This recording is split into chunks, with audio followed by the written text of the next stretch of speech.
Era do Espírito.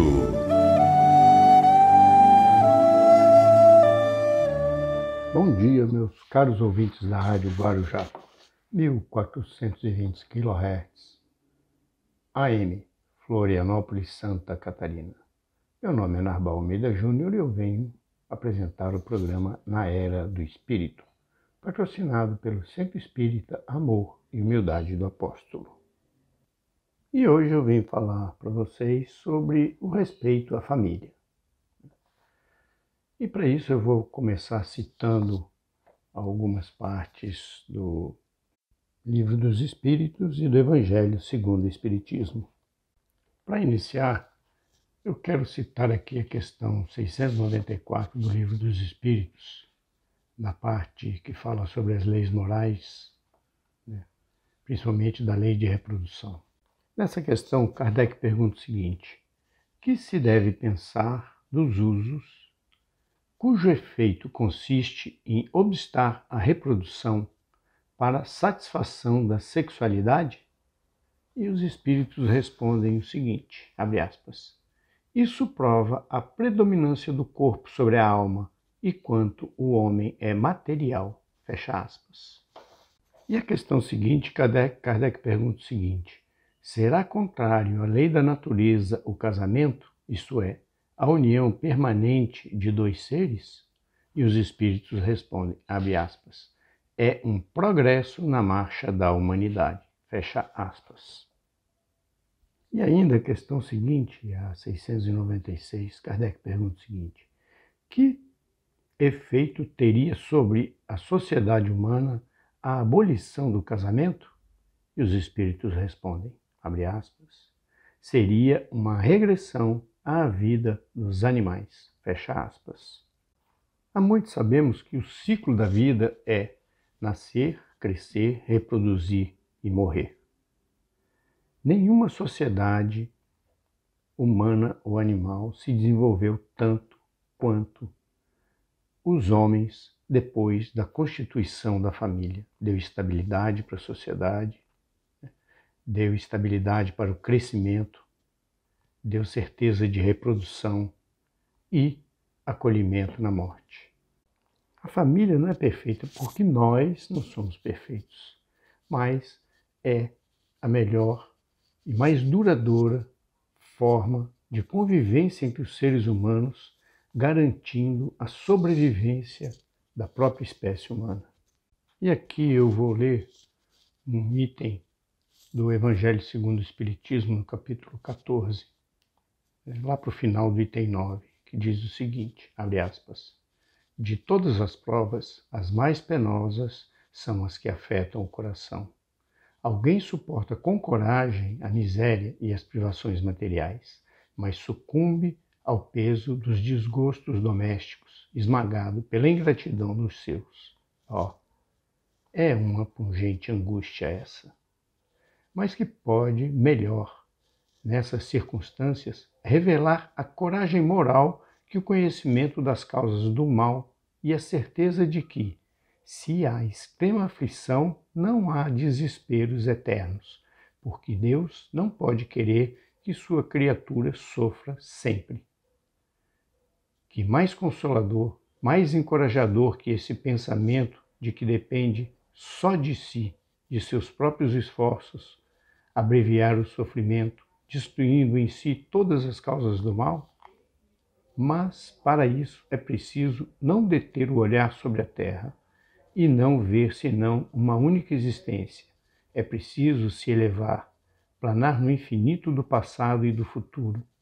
Então, a grande justiça de Deus se revela ao vosso olhar, e esperais com paciência, porque entendeis o que vos parecia monstruosidades na terra. As feridas que nela recebeis não vos parecem mais do que arranhões. Nesse golpe de vista lançado sobre o conjunto, os laços da família aparecem sob sua verdadeira luz. Não são mais os laços frágeis da matéria, reunindo os membros, mas os laços duráveis do espírito, que se perpetuam e se consolidam em se depurando em lugar de se romperem pela reencarnação. Fecha aspas. Então, os espíritos nos mostram que a gente tem que aceitar essa vida porque a gente não tem a visão plena de tudo o que já aconteceu e o que poderá acontecer com a gente. Em vidas passadas, muitas coisas aconteceram e a gente vem nessa vida para reparar. Nem sempre a gente consegue. A maioria das vezes não consegue. E as famílias não são unidas, não são formadas por um acaso. Elas são formadas para que a gente conviva, se aceite, né, e amadureça e progrida. A doação, a dedicação, o amor que a gente tem pelos nossos, essas coisas é que vão levar a gente ao progresso, que vão nos tornar mais humildes, mais afetuosos, mais amorosos. E essas coisas é que vão levar a gente adiante, vão fazer a gente progredir. Por isso o convívio familiar é importante, dando certo ou não. E nós vamos, de uma forma ou de outra, aprender. E aí, no Evangelho, no primeiro parágrafo desse mesmo capítulo que eu acabei de citar, nós temos o seguinte texto, abre aspas. A ingratidão é um dos frutos mais imediatos do egoísmo. Revolta sempre os corações honestos, mas a dos filhos com relação aos pais tem um caráter ainda mais odioso. É sob esse ponto de vista, especialmente, que vamos encará-la para analisar-lhes as causas e os efeitos. Aqui, como toda parte, o Espiritismo veio lançar luz sobre um dos problemas do coração humano. Fecha aspas. E no capítulo 15 do mesmo Evangelho segundo o Espiritismo, no item 4, nós vemos a seguinte mensagem, abre aspas. Mas os fariseus, tendo sabido que ele tapara a boca ao só dos seus, reuniram-se e um deles, que era doutor da lei, veio lhe fazer esta pergunta para o tentar. Mestre, qual o maior mandamento da lei? Jesus lhe respondeu. Amareis o Senhor vosso Deus de todo o vosso coração, de toda a vossa alma e de todo o vosso espírito. Eis aí o maior e o primeiro mandamento. Eis o segundo, que é semelhante a esse.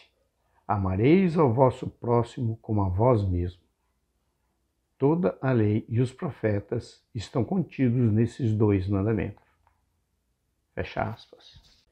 Essa é a maior mensagem que Jesus Cristo nos deixou. Nós devemos nos amar.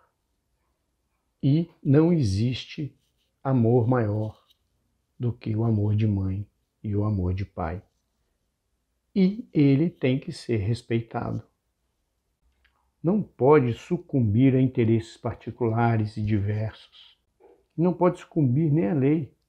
Não pode existir lei que venha tolher esse tipo de amor, esse tipo de respeito que deve existir. Porque a lei deve respeitar isso também. A orientação dos pais deve ser a maior, a primeira, a principal, porque ela está sempre fundada no amor. As escolhas individuais devem ser respeitadas e não induzidas. Devem ser orientadas pelos pais, porque essa é a responsabilidade deles. Essa é a missão da vida deles, a principal missão. Eles têm várias, mas essa é a principal missão, cuidar dos filhos. Existem exceções? Sim, mas que não devem ser subjugadas pela regra geral, que é deixar que seus filhos sejam criados pelos pais. A humanidade só cresceu e se desenvolveu por causa do instituto da família. E esse deve ser respeitado, mantido. Só pode ser quebrado pela vontade individual de cada indivíduo e não do coletivo. Ficamos por aqui. Desejo a todos um ótimo final de semana e até a próxima oportunidade. Na Era do Espírito.